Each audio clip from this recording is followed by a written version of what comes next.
Hello, everybody. Thanks for tuning in. Today, I'm going to be interviewed by Maureen, whom is a lovely, lovely, very competent woman that I know from my work in the States. And we go way back, and she's been with me since joined my journey. And I'm very honored that you're here today, Maureen, to talk to me about this topic of leading with love and whatever you want to ask. So thanks for joining. Yeah, absolutely. Thanks so much for having me. I am excited to just hear about your journey. And, we've known each other for several years now. So it's been fun to watch your journey and see you leading with love. So let's get started. Yeah, let's do it. Let's do it. Yeah, let's do it. Tell me how you got into this work. What brought you to this place, to this topic? Yeah, well, it was my marriage. And I remember actually being a closeted couples counselor, writing about it. And it was in Danish. It didn't really break through, but I had a lot to say about it. I thought it was really an interesting topic. So I wrote some stuff about men's guide to women or dummies guides to women. And I was just interested in it since I think 2014. And then when I started working with you guys and doing the online shows with Shanna Sumner, it was the title for my first summit. Make love, not war. And it was kind of the work of what situation have you been in again and again? What's the theme in your life? And it was this make love, not war. And for me, I was in the middle of it, of fighting with my husband a lot in my marriage. So I truly wanted to know the answer to how to stop fighting. And I found that all the couples, the experts that I interviewed, they had great advice. It just didn't apply in my marriage. Like sometimes I got more depressed, like we're giving me advice, and I came home. I'm like, I can't do that with my husband. We can't have couples meetings. He's not like that. It's not that he's a bad guy. He just doesn't do it like that. So like so I had to like figure out my own steps. So anyways. So what have you learned? Like, what are some steps you can put in place, or what is the thing that for you maybe like clicked where you're like, okay, so I'm hearing all this advice. How do I put it into practice in my own life? Well, I've learned so much. So what was I thinking before? Yeah, I think the number one thing that I also tell my clients, I go, stay on your own lane, like stay in your own field, because we tend to explain on his behalf, and like just think and conclude what's going on with him instead of looking at what we can do. So that's like the number one thing is like, ask not what your country can do for you, but what you can do for your country. Like, ask yourself these three questions. And it even goes for my coaching clients in coaching business. It's the same thing. Like, if you ask yourself, what can I do right now without blaming, complaining, or hosting a huge pity party? You don't have to be able to stop hosting your own pity party. Just ask the question. So I remember sitting in the car with the kids, and it was all crazy. And I just asked myself that question.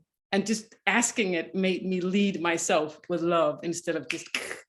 So if you ask those three questions, instead of thinking about, oh, he doesn't love me because he doesn't do, if he just did this, or if he just understood this, then that.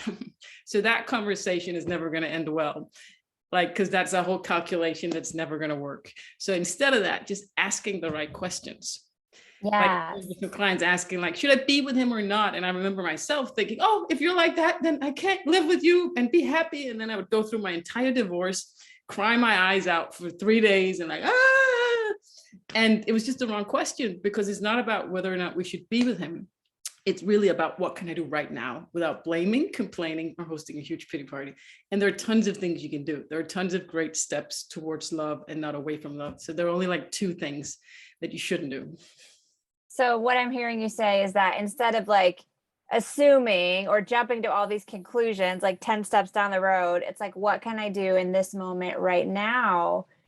Not even like to fix him. It's like, what can I do myself, right, to shift so that I can lead with love, or be a better partner, or be a better wife? Yeah, is that? Yeah, just don't complain. Like the dialogue you have inside your head, right? That controls everything. So switch that off. Ask a different question. Like, instead of asking, why does he do that? Ask, gee, I wonder how he feels. Because so the minute I forget my own pain and suffering, and I was like a huge martyrdom, like it's crazy. I'd be so upset he brought the young yogurt back from the store, like crazy stuff. And I would be so sure that I was in the right to blame him and that I was the victim. But when I just forget my own pain and suffering enough to look over and above it and ask myself, like, what, gee, I wonder how he feels, then I instantly create a connection. So that's the right question. But when we're hurt, we can't do that because our bruised ego, or mine at least, it covers the whole view with this like totally distorted reality that he did something mean to me. He bought the wrong yogurt. So as that, like, gee, I wonder how he feels. That's a great question to ask because it creates instant connection to him and to love, and gratitude is another thing, but we're really pissed off. It's hard to be grateful, right? Yeah. Why do you think those things happen? Like being triggered over yogurt, or being triggered over like you didn't take the trash out, or like, I don't know, little things like that. You know, why do you think that can happen so easily?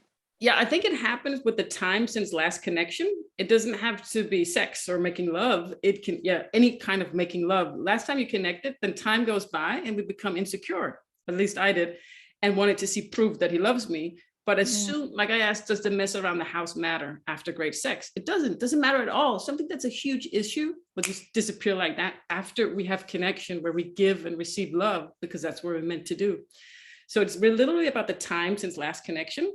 So what we did and what we failed to do was talk. So we would make love and then war, and then we made love and it was good, but we never really talked, like communicated. You have to use words as well and be connected that way too. So it's about the time since last connection. So it is really a choice. Do you want to make love or do you want to make war? So I think the problem is that we yearn to look or to see evidence. And then when we look for it, we stir ourselves like blind for this particular way of seeing the evidence that he loves us. And all the evidence is out there and we don't see it because we're like staring. We're looking at the wrong yogurt instead of like the other evidence of love. So, yeah, the yogurt thing, I think pure craziness. First time to receive love and just being, you know, crazy and trying to scare off, or like a scared animal in the corner, like. But I think it's the only thing variable. When I ask my clients, do you have a lot of love for your husband? Yes. Does the mess or the money, whatever, does it matter after great sex or making love? No, it doesn't. It's because what we truly want is love and connection. So the only variable, like our guy is the same, right? Most of the men, they're like pretty stable. And the only thing variable is our insecurity. So like my husband loves me, but now ex-husband, probably still does. So he's the same, right? So I tell my clients, your husband loves you. It's not that he doesn't love you. The only thing that's variable is your own insecurity that goes up and down. So he stays completely the same for most, right? They're pretty much the same, but it's us, it's our insecurity that goes up and down. It may not be whether or not he loves you, but it's some kind of insecurity. For me, I think it was, if he loved me, that was my insecurity that would go up and down and have nothing to do with anything outside of myself. So how do you get a handle on that insecurity? There are many ways. I like one particular exercise that I call get real, what do I call it? Get real about how you feel. So I remember standing in the kitchen getting really triggered by something like the routers. He got a new free router and I just looked in the cupboard and there were 6 other routers and he never looks in that cupboard like, oh, you don't even see all the mess you leave behind and you're so happy you got a new router. You got 6 in the closet that you don't even know exist. And then at the same time, I was so happy to be connected with him. And then I said something like bitchy or about the router and he completely shut down and he got really sad. And then I got so desperate. I wanted my loving husband back. And I didn't know what was going on. But what I found out is that my initial reaction is like this. When he shuts down, I feel, it hurts. Like you hurt me. You don't love me anymore. And then I have these different feelings. And I can't even remember them exactly. But at the bottom of this, there's also one that's called, you did this. I hate you. Like, I feel like, you hurt me. I hate you. And then I come to fix it. And then I immediately want to fix it and get my loving husband back.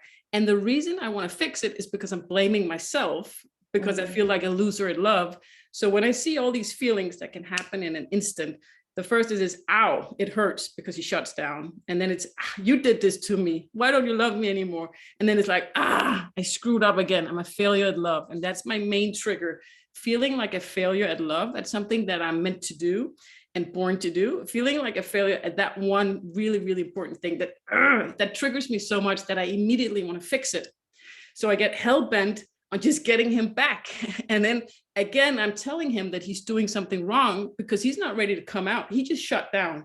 And then I go into the living room and I have this story. I'm the one coming to you. I'm going from the kitchen into the living room, yada, yada, yada.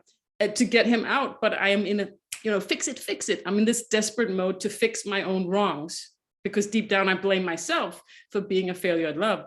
But when I relaxed and just let him take the time that he needed, because if I'm trying to pull him out of his shell, I'm telling him again that he's doing something wrong. And men have heard this from women like forever, from their teachers, from their moms. The main message from the women they love, or their teachers or whoever it is you're doing something wrong. You're doing something wrong, right? You can't sit still. Now you're hitting me. Ow, don't do that. So that's the main message, right? So when I come to him and I desperately want to fix my own wrongs, I'm telling him again that he's doing something wrong, and I'm on my own agenda.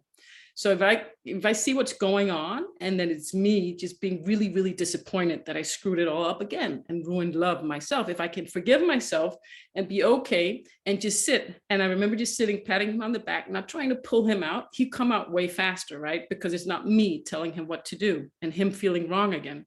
So when I realized that, and I just sat there and just did like this, he was okay to come out. So it's really like, with my husband, it's really like a turtle in a shell, right? I'm a big lion. So the more he would go into his shell and retreat, the more I would yell, and the more he would go in. Like, the I don't know what it's called in English, but he's a crabs, like a shellfish with in his star sign. Yeah. Yeah. I don't know what it's called. Like, and I'm a Leo, so it's like. Yeah, different personality types too. Yeah, understanding that. I heard you mention earlier about like creating that connection that doesn't just have to be lovemaking or physical intimacy. How do you create those little moments in your relationship that creates that connection, so that it's not just like bursts of connection? How do you create that throughout, little moments or continuing that? How do you do that? So I remember being in the basement, reaching out to experts to do my online shows. And I would come up in the kitchen. We lived in an apartment. I'd be so happy nothing could touch me, because I was doing what I was meant to do. I was reaching out to people, doing my life's mission. So tapping into the importance of why you're here on planet Earth is definitely a thing that builds you up. And just then what otherwise could be an issue just repels. Can't touch you because you're doing that. So that really is a connection source of energy to creator, your own creator, and to creator, God, whatever you call it. And then nature, of course, and jumping into the ocean, which is more maybe temporary. It swishes all the anger straight away. So go outside the relationship and feel that love and connection, and then come back into the relationship all filled up in your love tank. That can do it. And just, peace of mind. Yeah. So what I'm hearing you say is like, it's your own beingness. So you're not looking for him to fulfill you or fill you up. Exactly. You're creating that yourself. You're in your own beingness, fulfilling your life's purpose, or maybe it's even like that thing for the day, right? Because I think when we think about like life's purpose, that feels really big. But if we're like, what is the thing that I'm accomplishing today, even, Mm-hmm. So just filling your own self up in your own beingness, and not looking for our partner, our husband, to fulfill that for us. You're going to wait forever. If you're sitting there and I've tried that, you wait for him to do something. He should do this, that, the other. You're going to wait forever. It's never going to happen, ladies. You're just going to sit there and wait. So you take action, not by fixing things or doing things, but to get there yourself. So give what you want to get, but give what's love to him. So my husband once asked me what I thought of, and I talked for 20 minutes straight. And he never asked me that question again. And when I ask him, what are you thinking of, honey? He says, nothing, always nothing. I'm like, how can it be? How can you, inside your head, how can you think of nothing? So it's not love to him to tell him everything that's on your mind. I'd love it if he did it, but he wouldn't love it. So give love that's love to him, not what you want. So there's a difference. And I also want to say that the main way to manage your emotions is to manage your mind, and peace of mind is really the first thing I do, is to get peace of mind, which can be nature, anything that puts your mind into alpha brainwave state, which is 7.89 megahertz. When you're in that state, you really attract things. So it could be nature, it could be anything. And then it's the stories that you tell yourself, right? The day-to-day dialogue, like, oh, so annoying, he puts his socks there. If you have that dialogue, sooner or later, it's going to be an excuse to lash out, right? Because you're winding yourself up to lash out with the dialogues. And then afterwards, then you're going to create excuses for your bad behavior. Oh, because you're disappointed that you lashed out. So we give away our powers. And I remember Shanda, our business coach, saying this: I never want to give my power away like that. You give your power away when you blame and when you lash out. And I did it so many times that I couldn't even see the normal line for behavior. It's just bad behavior. So I make up all these excuses, like I'll lash out at the kids and I'll go, mommy's just hungry, mommy's just tired, because I'm so disappointed. But the main problem is that I'm thinking out loud. Now, men don't think out loud, and they don't expect us to think out loud. So it doesn't matter that it doesn't matter that I'm telling him that I think out loud. Also with my son, my oldest son, when I go around with my mind chatter and I think out loud, it has a really negative effect, because like, mom, I don't want to think about what we should have for supper. Stop asking me these things. I'm not, but I'm just being me. So it's a big issue to say everything that's on your mind to your husband, because he's never going to expect you to be, thinking out loud, because he thinks and then when he stops thinking, and he only speaks if there's a reason for it. Now, your husband might be like me, and it might be vice versa. It's not always, but that was a main issue. Yeah. So mind and stop using your mind, stop thinking, because when we think, we talk. And yeah, managing your mind is so important. I think sometimes we run these stories that we think, I like so many times, like we create these stories that may not even be true about our relationships, right? And until we really manage our own mind and can get underneath our own thoughts and feel our own beingness, then how can we expect somebody else to like we just run all these stories like, he doesn't love me because he left his socks out again. Yeah. If he loved me enough, he'd know that this, like, if he really loved me, he'd know this, or he'd be home on time, and all these conversations. And the trickiest thing is he's not going to share his conversations because he's not built like that. He's actually doing you a favor. So try to be more like your husband. That's always been my key. It's like, ask, okay, what would Torsten do right now in this situation? If I'm more like him, I really break through and I connect better with my audience, my clients, everything, because I'm so action orientated and he's so, and together it's just the way to go forward. Yeah. And I think so much like we forget how powerful we are as women or as wives, as partners. Like we can shift everything just by our beingness, just by our loving our own selves, our connection to nature, whatever it is that shifts us into that higher resonance, like you were talking about. Yeah. That, you've heard, I don't know if you have this saying in Danish, but in English, if mom's not happy, no one's happy.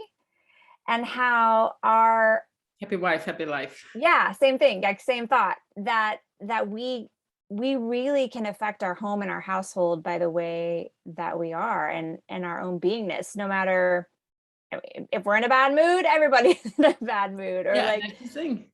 We're born to be a loving wife. So I get really pissed off when I'm not the loving wife that I'm born to be. And it's all his fault. But underneath it all, because I am a loving wife, I'm not meant to be in a masculine environment. I'm not meant to be like bossy. And that's not who I am. That's not where my powers are. So we get like even more frustrated when we walk in the door. And I've been, I was so in love with him for all these years. I'd have all these fantasies biking. And then I open the door and it's a mess everywhere. He's lying on the couch and it ruins my entire daydream of how I would come in, like and they're like, oh, it's your fault. I can't be that loving wife that I am because you're just lying there on the couch. But in reality, he's doing what I really should be doing, just relaxing more and enjoying the present moment, right? But I blame him because it just the complete opposite of what I wanted to do and what I fantasized about. Yeah, I'm hearing like letting go of expectations. Like how often do we put expectations on people, like just the damage that can create by putting these expectations on and then not communicating it clearly. Like, hey, I would appreciate, like thinking, like you said earlier, he should just know. He should know what I want or how I feel, or, and we don't ever communicate it, or we're not happy in our own self. So then it's easier to blame our partner, blame our husband. Yeah. Yeah. And it's all about the stories, getting underneath the stories and not being like we learned in leadership, you're either enrolling or being enrolled. So you're either enrolling yourself into that story that's a blatant lie, right? Because our story is going to be some version of he doesn't love me, which is the biggest lie because he does love us. And that's the truth. So when you, in any given moment, when you're really like, if you just hone into that one truth, he loves me. Everything else can disappear because the one truth that's there is that our husband loves us. And he really does for most of my audience anyway. I can't tell for everybody, but I think that's the same. That and when you realize that, you could become completely peaceful and at ease, because you're not fighting to see evidence or arguing or doing a balanced scorecard. I did this, he should do that. When you have that calculation in your head, it goes wrong. We're never going to win with that. Yeah. Because after we make great love, none of it matters, because we need to realize what we truly want. So we don't truly want a neat house. That's just a substitute. It feels really commonized that everything's tidy, right? But that's not what we truly want. We want to give and receive love, because that's what we're created to do. Just like in business, when we do our life's mission, we give and receive. When I coach, I give and receive love at the same time. When I'm brutally honest, I give, I help myself, and I help others, because they become so relieved that they're not alone with their anger or whatever it is. We give and receive exactly at the same time.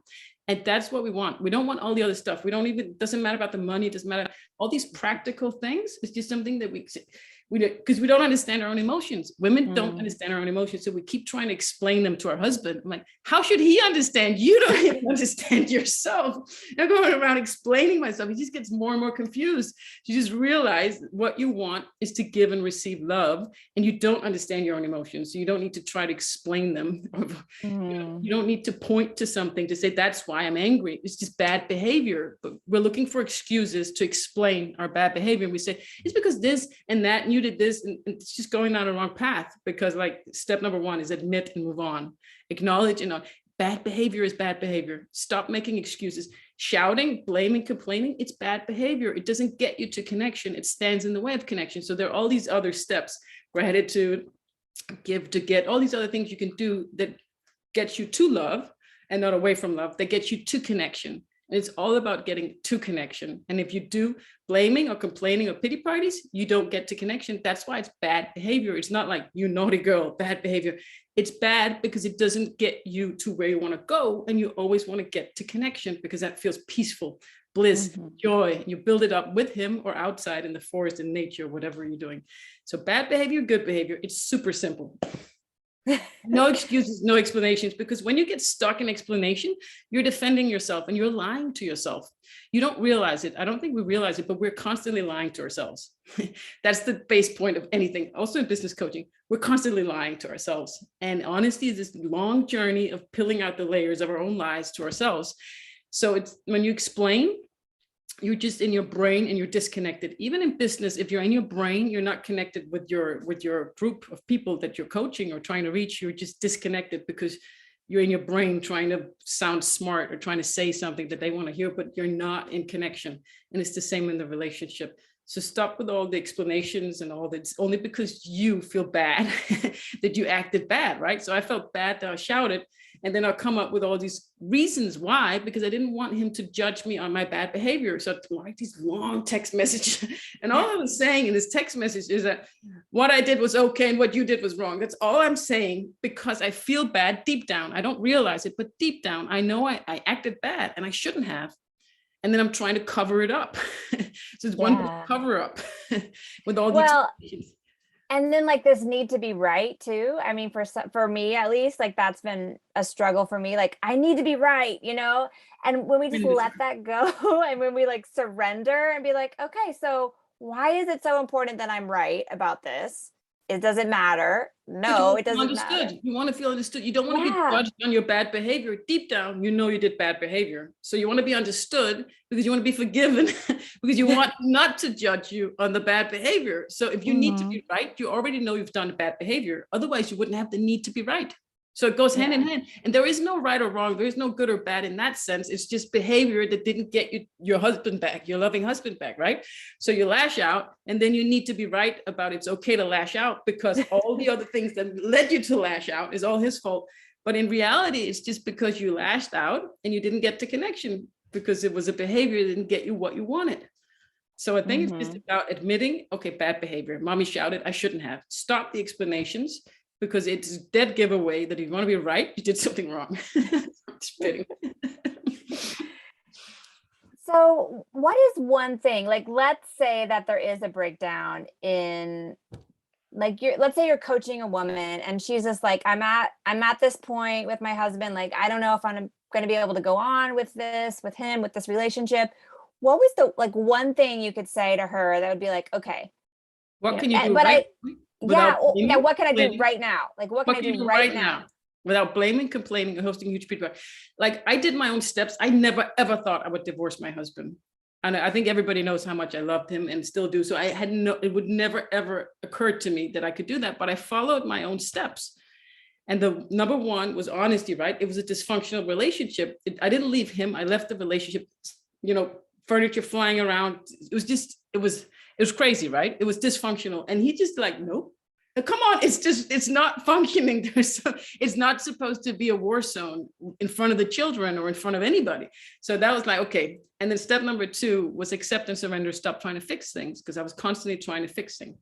So I would say to the woman, just do the work and you'll end up where you'll end up. You can't play God and you won't know, but just do the work yourself and do the steps, whatever the steps look like for you.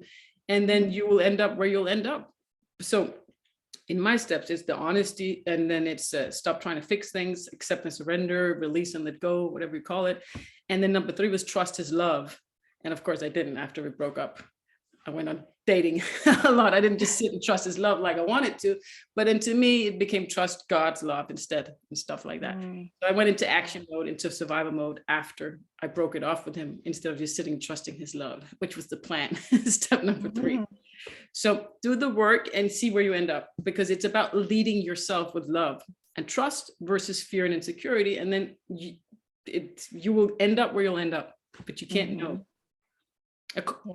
Somebody might be in a different situation, but I never ever get into that. I think it will become evident when you just do the work yourself. No matter what he does or chooses to do, it's still the right step for you to do. So I can do all this acknowledgement and he'll go like, I'm like, honey, now it's your turn like to acknowledge something. But doesn't matter if he doesn't respond the way you want and he doesn't mirror your leadership, it's still the right way to go, to look at what I can do and not blame him. Always to look at what I can do and not talk about what he should or shouldn't do. So the conversation of what he should or shouldn't do is like not going to get you where you want to go. Yeah, that builds so much resentment. Yeah, it's just a waste of energy. And chances are, whatever you want him to do, if you start thinking about what he should or shouldn't do, the odds go down that he'll actually do it. Just statistically, right? So don't think about what he should or shouldn't do, because that's not leadership. That's being on his turf, on his field, and it's not going to create what we want. It's about your power to create stuff. And whether or not we're meant to be with them, there's always something to learn, and it will show. But fight for your man, of course, fight for your marriage, do everything you can. But still do the work in the right order of things. So like for me, it's really the steps. Like heaven's first law is order. It's the row in which you do things. So there's bad behavior. So it doesn't matter if I'm super sweet or very generous, I take him on dates. The bad behavior is the first thing to learn how to behave well, right? So do things in the proper order, behave well, like don't shout, don't lash out, don't do these things. And when you do, just admit it and recommit, fail and recommit to good behavior. And there are tons of good behaviors, and it's all about habits. So it's a habit to lash out, but it's also a habit to practice gratitude. It's a habit to pray. It's a habit to meditate. So implement good and healthy habits and be open to love wherever you may find it. Yeah, and I think we can retrain, like we may have seen patterns like as children in our parents that we are totally capable of breaking, like maybe our parents yelled, or maybe when they fought, they went off and like you never see them have conversations about money or relationship. And so I think oftentimes we mimic those behaviors, and until you have a coach like yourself who can teach people, like you can break those habits, there is another way. There are, and I love what you said about habits, because just like yelling can be a habit, the way we are triggered and we respond is a habit. We can retrain and manage our mind to not react that way. And really look at like, why is that triggered? Like, why am I triggered right now? What is this really about? Like getting underneath it. So I love that you said that. And forgiving yourself, because we are going to fail. Yeah. And that's part of the journey. I call it seeing the gift of learning in everything that pisses you off about your husband, or a test. So you don't need to pass the test, but if you can see, okay, this is a test, I shouldn't say this, and I say it, and he goes, I say it, and I know I should like cut my tongue off. I know I'm going to say something stupid. It's okay, as long as you see that test and okay, this is a test. I can shut up and not say what I'm about to say. And then I say it and I get, oh, that, you know, you don't get the response you want. But sooner or later, if you do see the test in front of you, even though it may be frustrating to see it because you keep failing it for a long time, sooner or later, you're going to pass that test. So just be okay with you failing the test, because it's really hard to not say anything. I find like women can just learn to shut up, will save so much trouble. Like really, really, that's the number one key. So managing your mouth is about managing your mind. And managing your emotions, and you're managing your emotions about managing your mind. It's truly, truly hard to manage your mouth. And we say stupid things we shouldn't because we think out loud, or at least I did. That was the number one key. Like, if I could just cut out my tongue, that'll be like the best of this marriage. But sooner or later, you will be able to stop saying that thing that you shouldn't say because he's so sensitive. And then I got the response I wanted from my kids or from him for not saying that stupid thing, just that little remark that just puts him down, like, oh, he gets so sad. Yeah. And when you're in a relationship with somebody, it's often interesting to me, like you can hurt the person you love the most. And the thing that's like, so, but when we're in the heat, or when we're not in our, like, when we're in that critter brain, or that part of our brain that's fight or flight, we will often lash out. So I think even just knowing, like, oh, here it comes, like, here comes the volcano, or here comes the trigger, like, how can I shift this is so important in learning those habits, like you said, to manage your mind and forgive yourself. Know that you're going to lose. And like Gay Hendricks said, commitment should really be called recommitment. And I love that. So my step number 12, it's like a victory bell. It's called fail and recommit. And then you end up on honesty, which is step number 1. And then you run up the ladder and you may fail at step number 8, which is stop blaming. I had 2 clients, and one really managed to not blame for 24 hours, which was basically just, a few hours because she was working, and she got her loving husband back.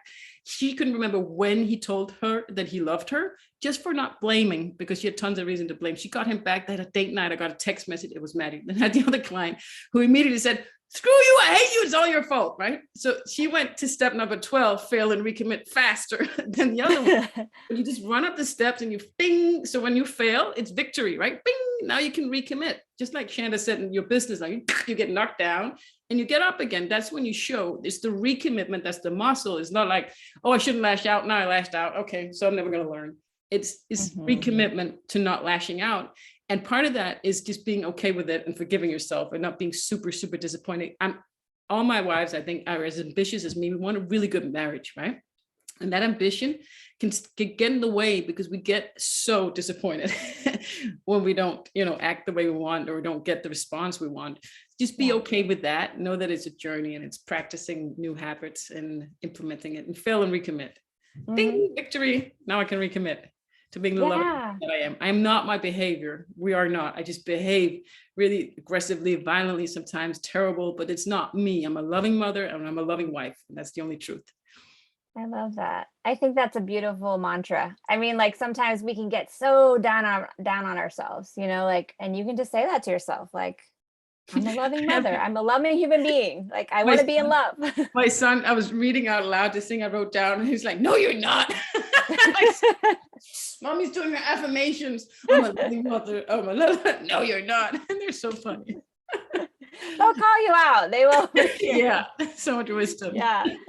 They could be mad because you took something away from them, and they're like, no, you're not. I hate you. Yeah. They're not at the affirmation stage yet. Yeah, they're not there yet. No. In their way of being. They don't need affirmations yet. Yeah. Samantha, this has been so great. Is there any last bit of wisdom or anything else you want to share with the audience today? Forgive and let go and just be okay.